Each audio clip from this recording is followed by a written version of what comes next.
The podcast bros have tricked you. They built their empires by convincing young men that they were the voices of conservative reason. Trump wasn't their entire brand, but he was their signal.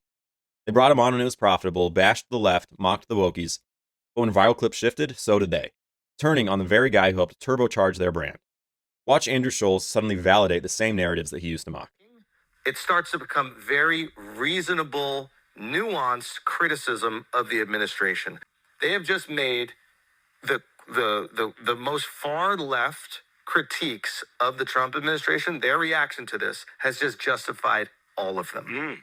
No, Andrew, you're not making a reasonable, nuanced criticism of the administration. ICE doing its job does not justify all of the crazed, left-wing meltdown about Trump being Hitler, a threat to the Constitution, modern-day Third Reich. Instead, what it proves is that you don't actually believe in any political principles. You're not a conservative or a liberal, you're just a political reactionary, changing your take every time the algorithm serves you a new outrage. And this isn't just an Andrew Schulz problem. That's the whole podcast bro ecosystem. They're all like this. Schulz, Rogan, Theo, the Nelk Boys, all of them. Back before the election, they had Trump on all the time. They laughed with him, loved him, endorsed him. They made fun of Joe Biden, of trans ideology, of the insane leftists. But now that Trump is in office doing exactly what he said he would do, suddenly it's too much for them to take. Nowhere is this hypocrisy more obvious than in this specific rant from Schulz. Listen to it again, and we'll play you a bit more this time, and pay attention to how confused this man is. I didn't think what's happening right now with ICE could happen in America. I genuinely did not think that was possible. I thought our institution, I thought the Constitution would hold up. When I see it and then immediately defend it, I start to go, we gotta be very loud about this. Like it all of a sudden becomes not like liberal catastrophic thinking.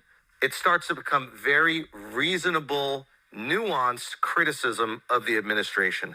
They have just made the most far left critiques of the Trump administration. Their reaction to this has just justified all of them. In one moment, I think he's all over the place. In 60 seconds, he said he defended ICE. Then he called them unconstitutional. Then he says it's actually the response from the Trump administration rather than ICE themselves that's proving the left correct. That's not nuance from him, that's a mess. He's a comedian playing a political pundit, and because he hasn't done the reading, he can't decide what he's actually mad at. Is it the street operations? Is it the shootings? Or is it just the optics? And I'll even give him the last point. The response from some members of the Trump administration to the recent Alex Pretti shooting was terrible. Greg Bovino, Kristi Noem, Scott Bessent came out and essentially attacked Second Amendment rights, while Bovino and Noem went ahead and decided that because Pretti had a gun, that he was intending to massacre law enforcement.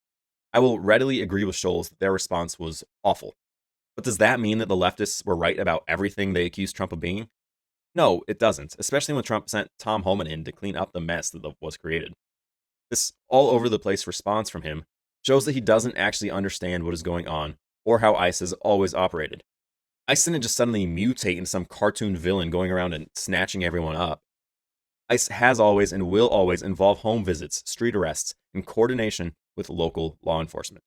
But it's that last part that is missing right now. The only thing that has changed is that cities like Minneapolis, New York, and Los Angeles have stopped cooperating with ICE. When they arrest someone who is illegal, what they're supposed to do is notify ICE and let ICE come in and deport them. Instead, these cities just sweep everything under the rug, they arrest someone who is here illegally, and then put them right back out onto the street. And here's the part that almost nobody knows, including Schulz. Despite what many conservatives say, this sanctuary city problem has been going on for quite a while, and the modern story goes back to Bush.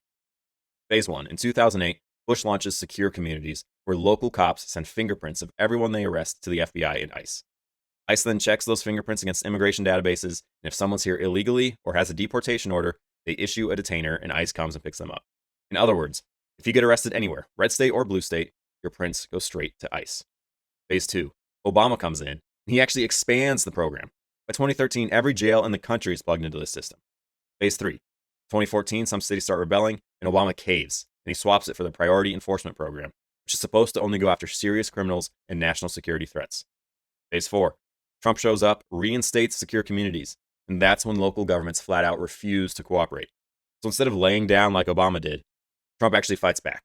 If they won't hand people over, ICE goes directly to the streets and homes, which they have always been allowed to do. Quick side note. If you want more content that slows down and looks at the law instead of just vibes, hit subscribe. That's the kind of work I'm trying to build a community around here. Now I want to show you how that actually plays out once social media enters the picture. Because with the increase in social media, now we get clips of mean ICE agents arresting people, big bad ICE agents stopping to talk to someone, and yes, the tragic videos of protests gone wrong. These protests gone wrong, these viral clips, they're all that Andrew Schulz sees. He doesn't even think about Tim Walz calling for loud protests, occupying the street, calling ICE an illegal occupation. Schulz doesn't think about what it does to people when Gavin Newsom calls ICE the Gestapo, when Senator Chris Murphy compares ICE to Stalin's Russia.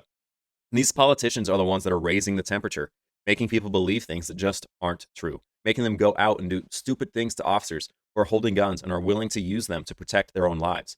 Trump is not the one that's raising the temperature here.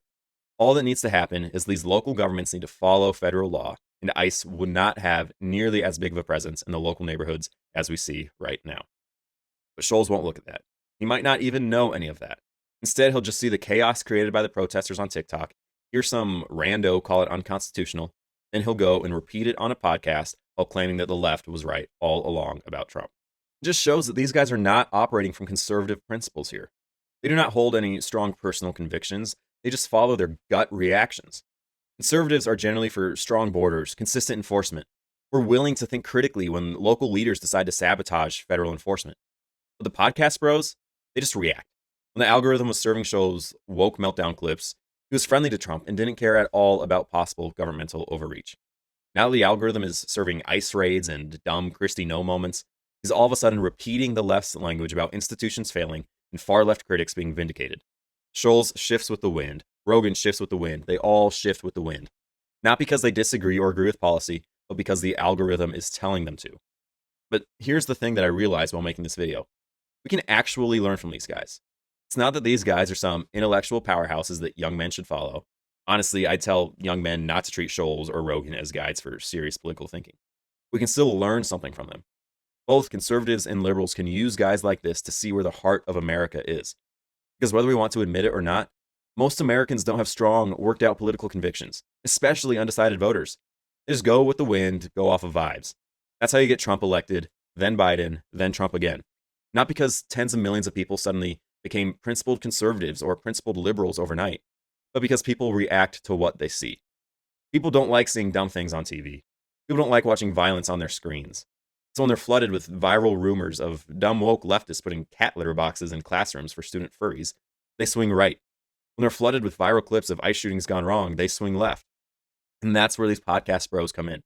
We can read the pulse of America by watching them. It's obvious Andrew Schulz doesn't know the details of what's happening. It's obvious when he brings up the Constitution.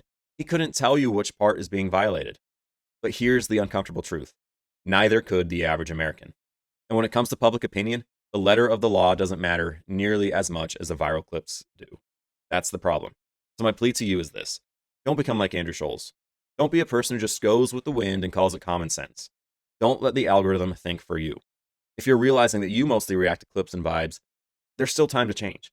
Start seeking out people who deal honestly with the facts, who are willing to call out their own side, who actually know what the law says. And don't just listen to one team, listen to a smart conservative voice, then listen to a smart liberal voice, and then do the hard work of thinking for yourself. Whatever you do, don't hand your convictions over to the people who have none. If you're still here, you're probably part of the tiny minority of people who actually want to think for themselves. That's the audience I'm building on this channel. So if you want more long-form breakdowns that don't just chase vibes, that actually look at facts, law, and arguments on both sides, hit subscribe. I'm going to keep calling out bad reasoning whenever I see it, left, right, or in the middle. If that's the kind of honesty you want in your feed, subscribe and join our community. I'll see you next time. Thank you.